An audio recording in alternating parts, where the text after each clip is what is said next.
Mr.Falcon! Once again, it's time for some more dark and underground tokusatsu movies that range from the really cool to downright bizarre, and ones that are somewhere in the middle. To start things off, let's return to an old friend of this video series, Keita Anemiya, with another one of his movies and Mirai Ninja, following a dark cybernetic warrior aiding a small rebel army from an oppressive overlord. So kinda like Mechanical Violator Hokkaider, only with a futuristic medieval Japan aesthetic and cyborg ninjas. I've been meaning to check out this movie forever since I love Anemiya's work, everything from Hokkaider to his Kamen Rider and Zeiram duology, and of course all of Garo, which I really need to make a video on at some point. However, while fun in areas, Mirai Ninja is kinda like Moon Over Tao, as discussed in the last volume of Dark Underground Toku movies, in which unique scenes and some cool costumes aside, the movie is a bit on the weaker end for me personally. The story is bare bones, none of the characters really grabbed my attention, and the action lacked a bit of an oomph to it to help sell the kills and takedowns. Then again, this is a 75-minute direct-to-video movie based off a Namco game of the same name, so I guess my expectations needed to be a bit lower. Regardless, there's some nice spectacle here in the war scenes, as well as a castle that turns into a giant gun. I also like that the villains here look like they walk straight out of a Super Sentai set, which is fair considering Anemiya has worked on Sentai before. If you dig the aesthetic or just want to see cool ninjas fight, Mirai Ninja is at least worth checking out. Up next, we have a first for this video series with a kaiju movie. Quite surprising it took 3 of these videos to get to one, but for our first kaiju movie, I present to you with Death Kappa, a kaiju parody directed by Tomo Haraguchi, who's worked on the Heisei Gamera movies, as well as directed some episodes of Ultraman Ginga. However, his most notable work in terms of this video segment is he was one of the writers and directors for Mika Droid, a movie covered in the very first Dark and Underground Toku movie video, so fun seeing that connection on my end. Now this movie has one of the most ballsy posters I've seen in a while. King Kong is dead, Godzilla's retired, and a new monster's in town. Which is a funny tagline to see now, considering both are back in full swing, and would turn Death Kappa into Dead Kappa for his arrogance. But back in 2010, when this movie came out, I guess it was okay to be a little bit cocky, as the two lie dormant. Death Kappa has his not-so-humble beginnings being resurrected after some rowdy people crashed their car into the shrine its body was kept in. Rehydrated and back to life, it forms a bond with a shrine maiden who used to be a popular musician. That is until an evil organization captures them to use Kappa DNA to create mutant soldiers. And around that point, shit gets absolutely nutty. A lot of people may already be familiar with this movie, as Hideaki Anno has a small but pretty memorable role here. The credits also mention Shinji Higuchi being involved, but honestly, if it was a cameo like Anno here, I couldn't find him. As for the movie itself, I was slightly dreading it. I've known about this movie for quite some time, and I've heard many people online call it one of the worst kaiju movies ever. Though I'm here to assure you, while this movie isn't the best the genre has to offer, it's definitely not the worst, as even the legends of the kaiju genre have produced far worse films than this one. The first half of this movie is a bit goofy, as we get the wild backstory for our Shrine Maiden and her bond with the Kappa, which I was fine with. The gags were wacky and cheesy, that actually made me chuckle a few times. But I have a feeling it's probably not everyone's cup of tea, as it's very cheesy.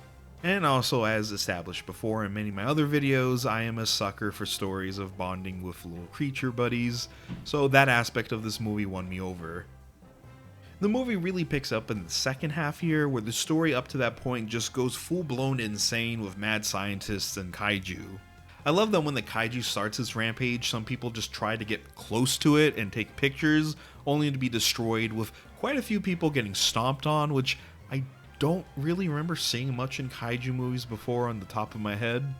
But of course the kaiju fight is the definite highlight here, as the Kappa and kaiju fight gets crazier as it goes along, starting off like a normal kaiju fight before turning into a wrestling match, a slap fight, and then even a game of volleyball. It's super ridiculous, but very entertaining. The kaiju here is a bit generic look-wise, but I really love the Kappa costume. It's a great suit that has a nice blend of being creepy, but also kinda cute and endearing in a weird way. Honestly, I had a good time with this movie. It's not the most even experience, but I can't say I regret watching it. In fact, I wouldn't even mind a sequel considering how fun the movie was once it switched gears into more proper kaiju territory. Definitely not the worst kaiju movie ever made. If you're looking for goofy kaijus and fun toku action, definitely give it a watch. Continuing on with giant monster parodies, let's talk about Big Man Japan, which may be one of the most surreal movies covered in this video segment. Directed by comedian and toku enthusiast Hitoshi Matsumoto, Big Man Japan is a mockumentary following the life of the titular big man himself, Masaru Daisato, whose life is honestly kinda shit. He barely has enough to live on, his wife and kid left him, his father is a senile old man who occasionally goes giant and creates havoc, and a majority of the people of Japan seem to hate him, going as far as to even trash his home. Well, our big guy isn't exactly the greatest hero himself, with a majority of his wins being due to pure accident, and runs away from battles when they start to get too scary. Though, to be fair, I don't blame him too much on that part, as the monsters he fights are the stuff of nightmares. However, it wasn't always like this for the big man, as he came from a proud lineage of giants that protected Japan from monsters. They had a backing from the military, were rich, and generally loved by the public. Masaru didn't want the life of a giant defender. I mean, in order to even go big in the first place, the military has to electroshock your nipples. But even as the big man, thanks to his lackluster accomplishments as a hero, he gradually brought shame to the big man name, until eventually it just became a joke, with every battle leading to more ridicule and hatred against him. Sounds like a pretty downer of a movie, and at times it kinda is, but at the end of the day, it's a bizarre comedy parodying Ultraman and other Kyodai heroes. As a fan of What We Do in the Shadows, I love the documentary side of the movie and following a strange supernatural being and getting to know their day-to-day. Though the comedy here is a lot more subtle and might come off as a bit slow or drag in certain scenes. But I feel that helps sell that Masaru is a pretty average guy that just so happens to have this overbearing legacy that he's never able to overcome. For real, this guy's reputation is so bad that at times people feel bad for the kaiju he fights, leading to some pretty hilarious scenes. The kaiju here are probably what a majority of people are most familiar with when talking about this movie, because I remember seeing them all the time in thumbnails for videos counting down the weirdest Japanese movies or monster movies. And yeah, these are definitely the ugliest and creepiest kaiju I've seen on film, with their bizarre uncanny faces that feel like they've come straight out of a Takashi Taniguchi short. A weird comparison, I know, but that's honestly the best way to describe these guys. Like Death Kappa, the kaiju battles here are the highlight.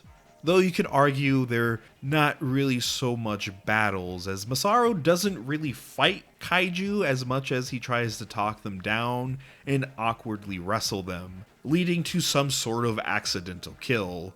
And while those are fun, one of my favorite moments here has to be the end, where Masaru is helped out by this strange Ultraman-like family that sort of just beat and humiliate the final kaiju of the movie before flying off into the distance and kind of berate Masaru in the credits.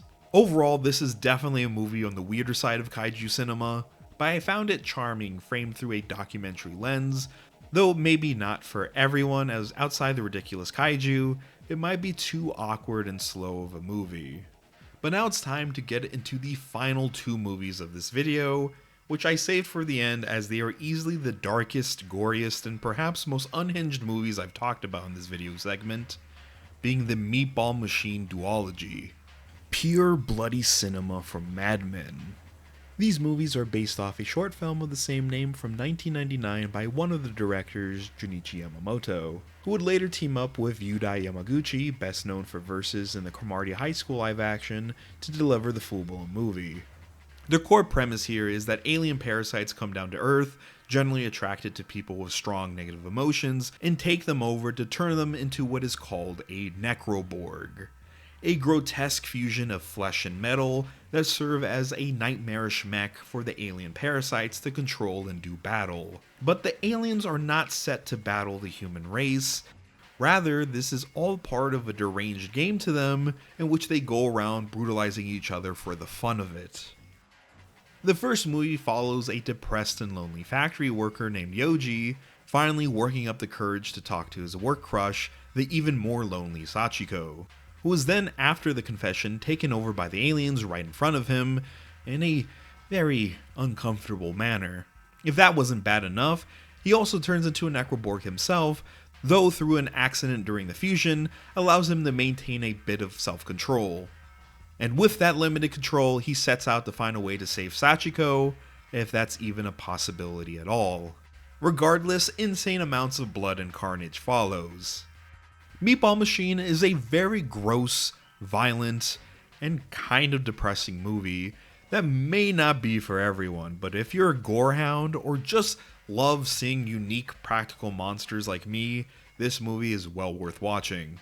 This is another movie I've been meaning to check out for a long time, since I randomly stumbled across a trailer for it on YouTube a long time ago. However, thanks to re-stumbling onto it again streaming on Tubi of all places, I finally decided to check it out and was not disappointed. The Necroborgs are a perfect blend of awesome and disgusting. I would say pretty original too, though the designs in some parts of this movie as a whole have taken influence from another cult classic, Tetsuo the Iron Man, which I haven't seen but I really need to fix at some point.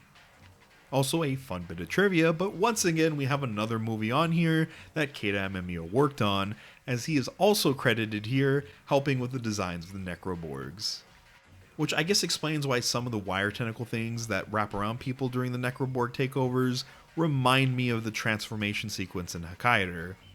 Though the one who really brought the Necroborgs to life here is the Japanese splatter cinema king, Yoshihiro Nishimura, who did special effects in this movie and would later go on to have full control over the sequel. As for the movie itself, outside of the Necroborgs, it's kind of awkward and depressing, as we follow the lonely lives of Yoji and Sachiko, who definitely have not had easy lives, with one living a crappy life constantly being used and abused, and the other one living with very deep trauma. Only for the two of them to have their lives permanently altered by some alien assholes that seek to turn their bodies into zombie flesh mechs for their sick amusement. Selling a grim message for how strong negative emotions can turn into something truly horrid if not looked into and treated properly. You know, if you could see that message pass all the blood. Once Yoji becomes a Necroborg, the action kicks into gear, leading to the blood shooting in every possible direction. Seeing these disgusting amalgamations of flesh and metal tear into each other can be fun, but unfortunately the action here is clunky. Which I partially get. I'm sure these Necroborg suits themselves aren't the easiest to move around in, but the action is hard to enjoy here with the shakiness and constantly cutting back to the alien pilots for almost every hit, which makes the action disorienting at times. Like, just save those pilot shots for the really big moments like most mecha anime. Overall, the first Meatball Machine movie is weird, disgusting, and ends on quite the downer, but if you're intrigued by anything said or shown so far, you'll definitely like this movie. The sequel movie, Meatball Machine Kodoku, while not quite as depressing and uncomfortable as the first movie, it ramps up the gore and madness to 100. While a sequel, the plot here retreads a lot of the same ground covered in the first movie, with a depressed guy living a crappy life and is about to get lucky with his crush, only to have all hell break loose when aliens start invading. Though this time our lead is a salaryman named Yuji, who is constantly being pushed around and was just diagnosed with cancer. And then we have his love interest Karu, who is secretly part of a cult. However, what makes this more of a sequel and less of a strange remake is that the aliens, who've gone through a bit of a design change this time around, have made new upgraded Necroborgs after the events of the first movie. And as crazy as that first movie was, in a weird way it did feel a lot more grounded, mainly thanks to the beginning of the movie. as outside of a few scenes, it really focused on the somber life of Yoji without too much over the top stuff happening till his confession with Sachiko. And the two's transformation into Necroborgs is at least a good 50 minutes into the movie. Kodoku, on the other hand, is outrageous right from the start, whether it be the crazy polka music playing throughout the movie, Yuji's failings at work and life in general being comically over the top, and the awkwardness of the first movie being replaced with a good dose of dark humor to match the bizarre vibes of the movie. We also get to the gory action here a lot earlier, with the aliens coming in 30 minutes into the movie, and man, I was not kidding you when I said this one ramps up the gore and insanity. In the first movie, the fights with the Necroborgs were more hidden, with a lot of their fights happening in more secluded areas. In this one though, the aliens go full battle royale, by just dropping a bottle on a town, blocking it off from the rest of society, leaving everyone inside to participate by either turning into a Necroborg or being violently slaughtered to become a weapon for a Necroborg, leading to some downright disgusting but in a very fucked up way hilarious fights. Speaking of, as mentioned earlier, the Necroborgs here have been upgraded, getting weapons and abilities based off their human host's previous desires, leading to all sorts of fun designs and weapons that range from seaweed snacks, scissors, motorcycles, and even Fist of the North Star.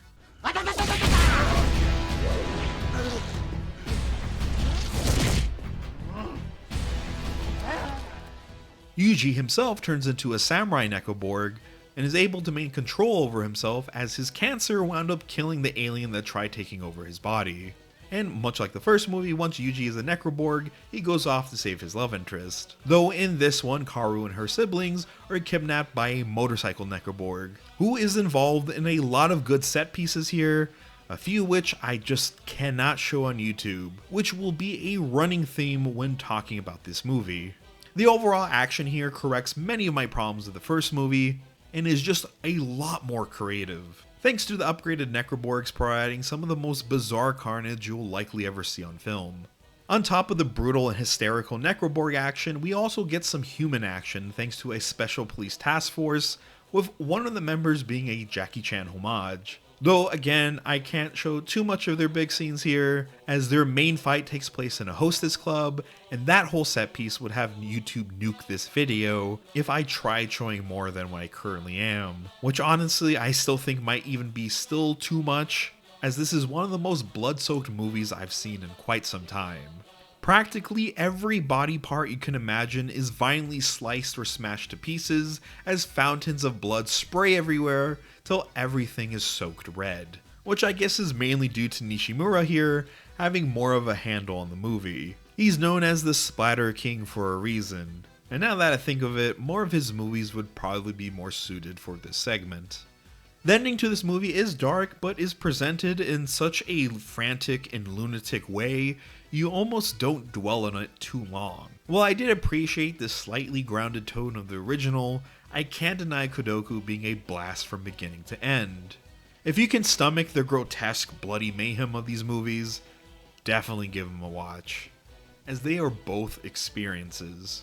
But that will do it for this one. There is still a bunch of dark and underground Toku movies to talk about.